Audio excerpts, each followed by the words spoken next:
తీసుకునే సబ్జెక్ట్ని ఆయన ఎలా ఎలాబరేట్ చేశారు చూడండి. అంటే రవికిరణ్ గారు. రెండోది ఎలాగో ఆయన మావోయిస్టు, మీరు కూడా ప్రస్తావన చేశారు, మావోయిస్టు ఉద్యమం 67 or 68 ఐ బిలీవ్ నక్సల్బరీ జిల్లాలో స్టార్ట్ అయింది. కేంద్ర ప్రభుత్వం నిర్ణయం తీసుకుంది ఫిబ్రవరి 2020 మార్చి 2026 లోపల అయిపోవాలని. అండ్ 99.9% అయిపోయింది. ఇంకా 0.01% ఉంటుంది, మనం కాదనలేం. ఎందుకంటే అండి శత్రుశేషం ఎక్కడో చోట ఏదో ఒక రూపంలో నిద్రాణంగా ఉంటుంది, లైక్ స్లీపర్ సెల్స్ మాదిరి. అయితే ఒక ఎస్టానిషింగ్ ఫ్యాక్ట్ అంటే హిడ్మా ఇంట్రాగేషన్లో పోలీసులకు అందిన సమాచారం ప్రకారం ఆయన తెచ్చుకున్న ఆయుధాలన్నీ కూడా పాకిస్తాన్వి. పాకిస్తాన్ ఎక్కడి నుంచి తెచ్చుకుంది వాటిని? చైనా నుంచి తీసుకొచ్చి ఎక్కడ డంప్ చేశారు? ఇప్పుడు ఎవరికి అర్థం కాని విషయం హిడ్మా రివీల్ చేశాట. అరుణాచల్ ప్రదేశ్లో డంప్ చేశారు. అక్కడ నుంచి వయా మళ్ళీ నేపాల్, మళ్ళీ బంగ్లాదేశ్, మళ్ళీ మనకి బెంగాల్, బీహార్, కిందకి దిగి మధ్యప్రదేశ్, ఛత్తీస్గఢ్, దండకారణ్యం అలా వచ్చినాయి. సో ఇప్పుడు ఆ డంప్స్ గురించిన చర్చ కూడా. అరుణాచల్ ప్రదేశ్ని మనం అక్కడ ఏం జరగదులే అని అనుకుంటూ ఉన్నాం కదా, అక్కడే జరుగుతుంది అనే దానికి ఉదాహరణ ఒక ప్యారలల్ ఎకనామిక్ ఎంపైర్ బిల్డ్ చేశాట హిడ్మా. బయటికి అతని సొంత ఊళ్ళో ఇల్లు గుడిసె కావచ్చు, అది కుటుంబ సభ్యులతో ఆర్థికంగా చాలా బలోపేతమైన సామ్రాజ్యం అతను నిర్మించింది. చైనా వెనకాల ఉంది ఫండింగ్, పాకిస్తాన్ ఎగ్జిక్యూషన్ పార్ట్, ఆయుధాలు చైనావి, వస్తున్నది అరుణాచల్ ప్రదేశ్ నుంచి. మనం నిఘా పెట్టాల్సిన, అంటే నిఘా లేదని నేను, ఎందుకంటే నిఘా ఉంది కాబట్టే 99 ఆపరేషన్లు మనం విజయవంతంగా మన నిఘా సంస్థలు వాళ్ళ దుర్మార్గ ఆపరేషన్ ఫెయిల్ చేసినాయి. ఒకచోట అవుతూ ఉంటాయి, అంటే లాస్ని బాగా మినిమైజ్ చేసింది. ఇన్ఫ్యాక్ట్ నిఘా సంస్థల ఇన్వాల్వ్మెంటు మన వాళ్ళ చేతులు అయితే మొక్కాలండి. ఇప్పుడు తాజాగా హిడ్మా బయటపెట్టిన ఈ వ్యవహారం విషయంలో కూడా ఎలాంటి దృష్టి పెట్టాల్సి ఉంటుంది, ఎందుకంటే అది రేపు పొద్దున ఇంకోటి తయారవుతాడు హిడ్మా లాంటి వాడు. ఆలోచన హిడ్మాని ఎన్కౌంటర్ చేయొచ్చు, హిడ్మా ఆలోచనలు ఎన్కౌంటర్ చేయలేంగా. చాలా పెద్ద స్టేట్మెంట్ భాస్కర్. ఈ స్టేట్మెంట్ లో మీరు ఒక మాట చెప్పారు, చెప్పకుండానే చెప్పారు. ఏంటంటే దేశమంతా నరేటివ్ లో ఒక మాట ఏంటంటే, మీరు నక్సలైట్ ను 31 మార్చ్ వెపన్ క్యారింగ్ నక్సలైట్ ను మీరు కథం చేయొచ్చు, కానీ నక్సలిజాన్ని మావోయిజాన్ని మీరు చేయలేరు. ఇది పెద్ద ఫ్యాషనబుల్ గా మాట్లాడే వాళ్ళు చాలా మంది ఉన్నారు. రేవంత్ రెడ్డి కూడా ఏమన్నాడు అంటే, పేదరికం నిర్మూలన జరిగేంత వరకు నక్సలిజం పోదు, అంతం కాదు. ఇది ఒక ముఖ్యమంత్రి స్థాయిలో ఉంది. ఇది ఒక ఫ్యాషన్ అయిపోయింది భాస్కర్. నేనేమంటున్నాను, మీరు ముఖ్యమంత్రి, మీకు ఓట్లేశారు, గెలిపించారు, మీకు దేని కొరకు అనేది సోయి తప్పారు. మిమ్మల్ని ఎందుకు కొరకు గెలిపించారు? ఆ పేదరిక నిర్మూలన కోసమే కదా. మరి అదేమో కాంట్రాక్ట్ ఇచ్చారా నక్సలైట్లకు? మీరు అది తొలగించండి, అది తొలగించడానికి వాళ్ళు ఉన్నారు, మీతో మొత్తం మేసేయడానికి పార్టీలు ఉన్నాయా? ఏం మాట్లాడుతున్నారు అసలు? 50-60 ఏళ్ల నుంచి మరి పేదరిక నిర్మూలన ఎందుకు చేయడం లేదు? ఒకరిని షార్ట్ చేయగానే వచ్చేసి ఇది పోదు, 100 మంది పుట్టుకొస్తారు, నాన్ సెన్స్ ఇదంతా కూడా. అందుకే నా పాయింట్ ఏంటంటే వాసు గారు, పాకిస్తాన్ ఒక దశలో యుద్ధాలు చేసి అలసిపోయి ఒక మాట ఏమన్నదంటే, బ్లీడ్ ఇండియా విత్ 1000 cuts అని ఎవడో బుట్టో కాదు, అది నేను హక్కు ఎవరో అన్నారు. అయితే ఎస్ అయితే నేనేమంటున్నానంటే, we bleed India with 1000 cuts అని వాళ్ళు అంటారు కదా. Naxalism, Maoism is bleeding India with 10,000 cuts. Bleeding India, bleed కాదు ఎప్పుడో చేస్తారు కాదు, చేస్తూనే ఉన్నా 50 ఏళ్ల నుంచి. They are bleeding India with 10,000 cuts. How many cuts you want to have? Enjoy చేస్తున్నారా మీరంతా ఈ రక్తపాతం జరుగుతూ ఉంటే? మీరు అనుకున్నారా హిడ్మా చాలా హీరో అని? చాలా హీరో వర్షిప్ చేస్తున్నారు దేశమంతా. సోషల్ మీడియా యువత అంతా కూడా మిస్గైడ్ అవుతా ఉన్నారు. మీరు చూసుంటారు ప్రొఫెసర్ మురళీ మనోహర్ గారు, జేఎన్యూ బయట హిడ్మా పోస్టర్ పెట్టుకొని నిరసన చేశారు. నేను ఆ విషయమే ప్రస్తావిస్తున్నాను. కనుక హిడ్మా, నేను కూడా అంటున్నాను, హిడ్మా అమాయకుడు. హిడ్మా ఒక ఆదివాసీ బిడ్డ. ఆదివాసీ పిల్లలు ఎప్పుడు కూడా అమాయకంగానే ఉంటారు, కానీ అమాయకమైనటువంటి ఒక పులి పిల్ల అది. దానికి పెంచి పోషించి మీరు తుపాకీ నేర్పించి 14 ఏళ్ల పులిపిల్ల, 5వ తరగతి కూడా చదువుకొని అమాయకమైన ఒక పులిపిల్ల, అది పులి వేటాడుతుంటే చాలా అందంగా ఉంటదండి. మీ పైకి వచ్చినప్పుడు ఎవరన్నారు ఇంత క్రూరంగా ఉంటుందా అని మీరు అంటారు అప్పుడు. కనుక పులిని పెంచి పోషించడం అనే పని మీరు చేశారు. చేసి దేనికి వాడుకున్నారు? అదే ఆదివాసీలను చంపడానికి వాడుకున్నారు, మహేంద్ర కర్మను చంపడానికి వాడుకున్నారు.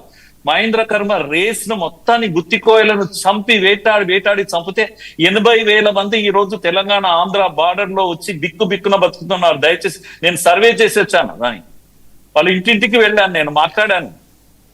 వాళ్ళు మీరు అడగండి ఆసు గారు, మేము వెళ్ళాము, చస్తే వెళ్ళాం మొర్ర అంటున్నారు. ఇప్పటికి వణికి చస్తా ఉన్నారు. ఎవరు వీళ్ళు? ఆదివాసీ బిడ్డలు కాదా? గుత్తికోయలు అయితేనేమో ఎనిమీసా, లేకపోతే హిడ్మా అయితేనేమో హీరోనా?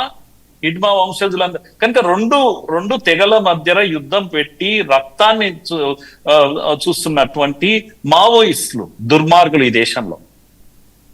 కనుక హిడ్మా గొప్ప నేత మావోయిజం నమ్మాడా? మావోయిజం అంటే ఆయనకు తెలుసా పాపము?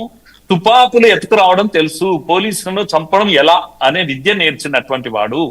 మీకు తెలుసా అండి? మీకు వీడియోలు చూడండి ఒకసారి. బలిమెల దాడిలో పడవలో వస్తున్నటువంటి వీర జవాన్లు వాళ్ళు ఏమీ తెలియకుండా నీళ్లలో హాయిగా లాహిరి అని వస్తుంటే బాంబులేసి కొట్టేసి ఫైరింగ్ చేస్తే పడవ పడిపోతే ప్రాణాలు కాపాడుకుందామని ఈదుతూ వస్తున్నటువంటి వాళ్ళను చెయ్యిచ్చి పైకి తీసుకున్నాడు. తీసుకొని కాల్చి నీళ్ళలో పడేసి ఆనందపడ్డాడు. వీళ్ళని ఏమంటారు మీరు? మనుషులు అంటారా వీళ్ళను? కనుక ఏం నరేటివ్ నడుస్తుంది ఈ దేశంలో? అందుకని ఇప్పటికి కూడా నాకు హిడ్మా విషయంలో నాకేం ప్రాబ్లం లేదు. హిడ్మా ఆదివాసీలంతా అమాయకులే, కానీ ఈ అమాయకత్వాన్ని ఎక్స్ప్లాయిట్ చేస్తున్న శక్తులు గురించి మనం అర్థం చేసుకోవాలి. పుష్ప హీరో అంది నీ దృష్టిలో వాసు గారు? పుష్ప హీరో కదా, సినిమా చూసింటారు కదా. ఫ్లవర్ కాదు ఫైర్ అనే డైలాగ్ చాలా బాగా అనిపిస్తుంది. కానీ పుష్ప కూడా స్మగ్లరే. పుష్ప కూడా ఆ గంధపు చెక్కలను సప్లై చేసేటువంటి వాడే. కనుక పెద్ద దొంగను కొట్టిన చిన్న దొంగ మాత్రమే కానీ పుష్ప హీరో ఎలా అవుతాడండి ఒకసారి ఆలోచిస్తే? కానీ బాగుంటుంది, ఆ సినిమా చూస్తే బాగుంటుంది, హీరో వర్షిప్ చేస్తాము. కానీ హీరో కాదు. ఎప్పుడు కూడా టామ్ అండ్ జెర్రీలో ఎలక పిల్లిని కొట్టబడి ఆనందం పిల్లలకు. ఇది మానవ సహజం ఇది. కనుక దయచేసి ఆ ఇంప్రెషన్స్ లో ఉండొద్దు. హిడ్మాలంతా హీరోలు కాదు. వాళ్లను తప్పుదారి పట్టించి వాళ్లకు మెదడులో ఒక మందుగుండు సామాగ్రి ఇచ్చి పంపించి వాళ్ళ ప్రాణాలు తీశారు. ఇలా వాళ్ళ తల్లి శోకానికి మూల కారణం మావోయిస్ట్. ఈ రోజు అమాయకమైన వాళ్ళ అమ్మ ఏడుస్తుంటే మనమంతా చూస్తున్నాం. ప్రభుత్వం ఏమో చేసిందని ప్రభుత్వం ఏం చేయలేదు. ప్రభుత్వము ఈ రక్తపాతాన్ని ఆపింది. 10,000 కట్స్ యొక్క కంటిన్యూటీని ఆపింది. కనుక దీన్ని ఇలా అర్థం చేసుకోవాలి ఈ దేశంలో జరుగుతున్న దాన్ని. కనుక ఇన్ని ఉన్నప్పటికీ కూడా మనం ఈ ర్యాంకింగ్స్ లో ఒక్కొక్క అడుగు ముందుకేస్తూ ఒక సూపర్ పవర్ గా ఏషియాలో మనం ఎమర్జ్ అవుతున్నాం. కనుక ఈ చైన్ సప్లై ఏదైతే ఉందో, గ్లోబల్ సప్లై అంతా కూడా డైవర్సిఫై అవుతున్నటువంటి టైంలో దీన్ని మనం క్యాష్ చేసుకుంటున్నాము. వాస్ గారు, ఆర్థికంగా మనం ఒక్కొక్క అడుగు ఎదిగే ప్రయత్నం చేస్తున్నాం. దేశంలో అంతర్గత శాంతి నెలకొంటే దీనికి 10 రెట్లు పెరిగే వాళ్ళం ఇప్పటికి కూడా మనం. ఈ రోజు ఇప్పుడు మోడీ గారి పాపులారిటీని ఉపయోగించుకోలేకపోయింది దేశం అని ఆ రిపోర్ట్ లో ఉంది. మోడీ గారి పాపులారిటీ మనం ఉపయోగించుకోలేదు. కల్చరల్ కనెక్టివిటీ పెరిగితే ఇంకా అవకాశాలు ఉన్నాయి. ఒక్క మెడికల్ టూరిజంలోనే మనం లక్షల కోట్లు సంపాదించగలం, ప్రాణాలు పోయగలం అనేక చుట్టుపక్కల దేశాలకు అన్నిటికి కూడా. కానీ ఇంకా మనం కనెక్టివిటీ ఏదైతే ఉందో ఇంకా పెరగాలి, ఇంకా స్కోప్ ఉంది మనకు. ప్రపంచంలో ఉన్న ఒక సూపర్ పవర్స్ అమెరికా కలిసి అడుగులేసేంత శక్తి మన దగ్గర ఉంది. మన యూత్ కు ఆ టాలెంట్ ఉంది. దీన్ని మనం గుర్తించాలి. అమెరికా వెళ్ళడం ఆగిపోతుంది. మీరు చూడండి, ఇంకొక 5 ఏళ్లలో మొత్తం రిటర్న్ ఇది తయారవుతుంది. ఇక్కడే మనం అవన్నీ కూడా చూస్తాం, అటువంటి అవకాశాలు అన్ని కూడా. నాకెంత ఈ రిపోర్ట్స్ చూసిన తర్వాత మరింత ఉత్సాహం అనిపిస్తుంది వాసు గారు. ఎక్సలెంట్. సార్, ఈ ఫైనల్ గా రవికిరణ్ గారి దగ్గరికి వెళ్దాం. ఆ ఫ్లో చూసారా? రవికిరణ్ గారు, ప్రొఫెసర్ మురళీ మనోహర్ గారు ఏబీవీపీ పూర్వ జాతీయ అధ్యక్షులు వారు, మీకు మీ పరిచయం ఉండి ఉంటారు. సో అంటే నెరేటివ్స్ ఎలా బిల్డ్ చేసుకుంటూ వస్తున్నాయి సొరోస్ అని అనుసరించే శక్తులు కానీ, పార్టీలు కానీ, ఇండివిజువల్స్ కానీ వెళ్ళి మనల్ని 200 ఏళ్ళు కాలి కిందేసి తొక్కేసిన వాడి దగ్గరికి వెళ్ళి అయ్యా మమ్మల్ని రక్షించని అడిగినప్పుడే మన ఇంటిగ్రిటీ ఏంటనేది ప్రపంచం చూసి రకరకాల భాషల్లో, సంస్కృతుల్లో, నాగరికతల్లో నవ్వింది. ఇవాళ హిడ్మా గురించి ప్రస్తావన ఎందుకు చేయాల్సి వచ్చింది అంటే, అతను బిల్డ్ చేసిన ఎంపైర్ చాలా దుర్మార్గమైన ఎంపైర్ అనేది ఎస్టాబ్లిష్ అయింది. ప్యారలల్గా ఎకనామిక్గా కూడా అతను చాలా ప్రాస్పర్ అయ్యాడు. ఆ డంప్స్ అవన్నీ కూడా వస్తాయి, రాబోయే రోజులు అన్నీ బయటకు వస్తాయి. మెయిన్ వెపనరీకి సంబంధించిన డంప్ విషయంలో ఇన్వెస్టిగేట్ చేస్తున్నప్పుడు బయటపడింది. అందుకని అతని భార్య, అతని కొడుకు రేపొద్దున అనుభవించడానికి హిడ్మాకి వారసులు ఎవరు లేరు ఆ సంపదను అనుభవించడానికి. ఇన్ఫ్యాక్ట్ వెపన్స్ని పక్కన పెట్టండి, సంపదను అనుభవించడానికి.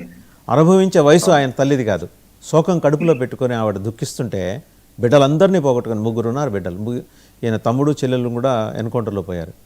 ఏం సాధించిందండి ఆ ఊరేం సాధించింది? ఆ హిడ్మా వంశీకులు అంటానికి ఎవరు లేరు. ఏం సాధించబోతున్నారు? అండ్ మనం బాగా భయపడాల్సింది ఏంటంటే, అంటే భయపడాల్సిందేం కాదు, గమనంలోకి తీసుకుని జాగ్రత్త పడాల్సింది అరుణాచల్ ప్రదేశ్లో దీని ఆరిజిన్ ఉంది. అవునండి. ఇప్పుడు హిడ్మా లాంటి వ్యక్తి ఒక గిరిజన ప్రాంతంలో అమాయకంగా ఉండే వ్యక్తుల్ని కరుడుగట్టినటువంటి ఉగ్రవాదిగా దేశానికి వ్యతిరేక విధానంగా చేసింది ఎవరు? ఒక గిరిజన్ని తుపాకీ పట్టి ఈ రకంగా చేసింది ఎవరు? ఒక గిరిజన్ని రాష్ట్రపతి చేసింది ఎవరు? ఇది ప్రజలు చూడాలి, ఇది ప్రజలు గమనించాలి. కాంగ్రెస్ పార్టీ కాదా? ఈ మావోయిజాన్ని కమ్యూనిస్ట్ పార్టీలు కాదా? ఈ సిపిఎం లాంటి పార్టీలు కాదా? ఈ హిడ్మా లాంటి వ్యక్తుల్ని ఈ రోజు కూడా నర్మగర్భంగానే రాజ్యహింస చేసేస్తుంది అని హిడ్మాని సమర్థిస్తుంది సిపిఎం పార్టీలు అది కదా? వీళ్ళ మూలాలు ఎక్కడున్నాయి? ఇందాక పెద్దలు చెప్పారు, సాంస్కృతిక 40 పేజీల రిపోర్ట్ లోనే ఉంది.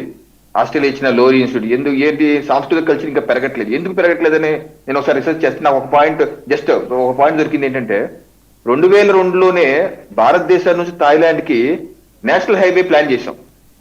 అది కనెక్టివిటీ వచ్చేస్తే ట్రేడ్ ఎంత పెరిగిపోవచ్చు చూడండి, థాయిలాండ్ వరకు. అది ఈ రోజు వరకు అవ్వలేదు. ఎవరు అవ్వకుండా ఆపారు దాన్ని? చైనా కాదా? ఈ సిపిఎం పార్టీలు అందరూ వెనకాల చైనా కాదా? చైనా ఇండియా యుద్ధం జరుగుతున్నప్పుడు 1960లో అండి, బంగ్లాదేశ్ లో వెళ్ళినటువంటి పోస్టర్స్ ఇవి, China chairman is our chairman అని చెప్పి బెంగాలీలో కమ్యూనిస్ట్ పార్టీలు వేసినటువంటి పోస్టర్లు ఇవి. China chairman is our chairman అని. చైనాతో యుద్ధం జరిగినప్పుడు చైనాకి మద్దతుగా నిలిచిన పార్టీ కమ్యూనిస్ట్ పార్టీ. ఈరోజు చూడండి, అచ్యుతానందన్ గారు కేరళ మాజీ ముఖ్యమంత్రి, ఈయన ఇచ్చిన స్టేట్మెంట్ ఏంటో తెలుసా? ఈయన ఇచ్చిన ఆన్లైన్ లో ఉంది, ఎవరన్నా చూడండి. నేను చైనా భారతదేశ యుద్ధం జరిగినప్పుడు భారతదేశ జవాన్లకు బ్లడ్ ఇవ్వద్దని కమ్యూనిస్ట్ పార్టీ తీర్మానం చేసి దానికి వ్యతిరేకంగా నేను బ్లడ్ ఇచ్చానని చెప్పి నా మీద దుష్ప్రచారం చేసి నా సీటు తీయించేశారు అని అచ్యుతానందన్ గారు ఇచ్చిన స్టేట్మెంట్ ఇది. అంటే భారతదేశం చైనా యుద్ధం జరిగితే దానికి మద్దతు పలికింది, చైనాకి మద్దతు పలికింది ఎవరు? Communist party. చైనా పార్టీకి 100 సంవత్సరాలు ఇటీవల పూర్తయితే సీతారాం యేచూరి గారు చైనా పార్టీ వాళ్ళందరూ కలిసి చేసుకునే సంబరాలు ఆన్లైన్ లో ఉన్నాయి, ఎవరన్నా చూడండి. ఈ దేశంలో చైనా పార్టీకి అధ్యక్షుడు ఉండవు. ఎవరు అధ్యక్షుడు తెలుసా మీరందరికీ? కేవలం జనరల్ సెక్రటరీ ఉంటారు. చైనా పార్టీ ఈ కమ్యూనిస్ట్ పార్టీలకి మన దేశంలోని కమ్యూనిస్ట్ పార్టీ అధ్యక్షులు ఎవరు? ఆలోచన నాకు వస్తే డౌట్ వచ్చింది. మన అన్ని పార్టీలకు అధ్యక్షులు ఉంటారు కదా, చైనా పార్టీ అధ్యక్షుడు ఏంటంటే జనరల్ సెక్రటరీ. అధ్యక్షుడు ఎవరంటే చైనా పార్టీ అధ్యక్షుడు, చైనాలో ఉన్న కమ్యూనిస్ట్ పార్టీ అధ్యక్షుడు వీళ్ళ అధ్యక్షుడు. ఈ దుర్మార్గం కాదా? వీళ్ళు కాదా హిడ్మా లాంటి వాళ్ళు తయారు చేసింది? దేశ ద్రోహులు వీళ్ళు కాదా? భారతదేశానికి చైనాకి ఈ రోజుకి యుద్ధం వచ్చినా సరే చైనాకి మద్దతుగా నిలబడతారు. వాళ్ళు కావాలి మనకి. ఆ భావజాలాన్ని నూరిపోసి అమాయక ప్రజల్లో నూరిపోసి వాళ్ళు ఈ రకంగా తయారు చేసి ఈ రోజు కూడా అర్బన్ నక్సలైట్లు తయారు చేసింది వాళ్ళు కాంగ్రెస్ పార్టీ కాదు. ఈ రోజు హైదరాబాద్ లో కూర్చుంటారు, పొద్దున్నే టీవీలోకి వచ్చేస్తారు జర్నలిస్ట్ గా డిబేట్లలోకి. వీళ్ళందరూ ఎవరు? చాలా మంది అర్బన్ నక్సలైట్లు తయారు చేసింది ఎవరు? కాంగ్రెస్ పార్టీ కాదా? నక్సలైట్లే కాదు, అర్బన్ నక్సలైట్లు కూడా తయారు చేశారు. సో ఈ రకమైనటువంటి నేను దేశ ప్రజలకు కూడా విజ్ఞప్తి చేసి, మీ ఛానల్ ద్వారా మంచి డిబేట్ పెట్టారు, మీకు అభినందనలు. ఎన్ని తెలవాలి ప్రజలకి. గతంలో మాకు తెలిసే కావు, మా చిన్నప్పుడు మాకు ఏంటో అనుకున్నాం నక్సలైట్లని. నేను చిన్నప్పుడు చాలా గొప్పవాళ్ళు అందరూ నిలబడతారు అనుకునేవాడిని చిన్నప్పుడు, అది పెద్ద హీరోల్లో చూసేవాళ్ళు. ఆ తర్వాత నేను ఎదిగే కొద్ది నాకు అర్థమైంది, మరి మాది ఎంత తప్పురా బాబు, వీళ్ళందరూ దేశ ద్రోహులు తయారు చేసి అందరం చంపేస్తారు, ఇది కాదుగా. అంటే ఆ రకంగా కాంగ్రెస్ పార్టీ సటన్లీ బోల్డెన్ అంశాలు మనం చర్చించాం. ఫర్దర్గా కూడా దీని మీద చర్చించాలి. ఎందుకంటే ప్రోగ్రెసివ్ థాట్, దేశం సకారాత్మకంగా అభివృద్ధి చెందాలని ఆకాంక్షించే వ్యక్తులు, సంస్థలు, వాళ్ళు చేస్తున్న ప్రయత్నాలు వీటన్నిటి మీద కూడా సమగ్రంగా చర్చించాలి. చాలా వ్యాలిడ్ పాయింట్స్ ఫోరం ముందుకు తీసుకొచ్చిన ప్రొఫెసర్ మురళీ మనోహర్ గారికి, రవికిరణ్ గారికి ఇద్దరికీ కూడా ధన్యవాదాలు. సో చూసాం కదా, టాప్ 3 అగ్రరాజ్యంగా మనం ఎదిగాం పోస్ట్ ఆపరేషన్ సింధూర్. మన సైనిక పాఠవం పెరిగింది, మన ఆర్థిక వృద్ధి పెరిగింది, మనం పెరగాల్సిన అంశాలకు సంబంధించిన ప్రస్తావన కూడా అందులో ఉంది. దాని మీద ఫోకస్ పెట్టాలి. నరేంద్ర మోడీ గారి పాపులారిటీని దేశం ఉపయోగించుకోలేకపోయిందనే కమిటీ నివేదికలో పేర్కొన్న అంశం మీద చాలా సుదీర్ఘమైన చర్చ జరగాలి, ఫోకస్ కూడా పెట్టాల్సిన అవసరం ఉంది. Thank you very much for watching big debate.